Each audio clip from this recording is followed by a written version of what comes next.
Hello guys, welcome to my new vlog.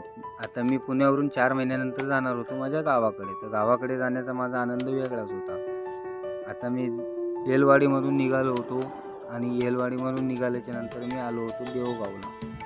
देऊगावला आल्याच्या नंतर आता देऊगावातून मला जायचं होतं निगडीला, कारण की माझी बस निगडीतून होती. मग मी निगडीला आलो, बसमध्ये बसलो आणि येरवडा, संगमवाडी, वाघोली, खरडी मार्गाने मी निघालो. संगीतम बस होती, फुल AC बस होती आणि बसमध्ये प्रवास पण आमचा चांगला झाला आहे. पूर्ण नाईटभर प्रवास करून शनी आम्ही फायनली खामगावमध्ये पोहोचलो होतो सकाळी 7:30 वाजेपर्यंत. खामगावला पोचल्यानंतर मी बसमधून शनी उतरलो आणि रिक्षाने मला जायचं होतं बाळापूरला. बाळापूर बस स्टॉपला मी रिक्षाने गेलो आणि बाळापूर बस स्टॉपमधून मला ही गाडी भेटली बाभळगावपर्यंत.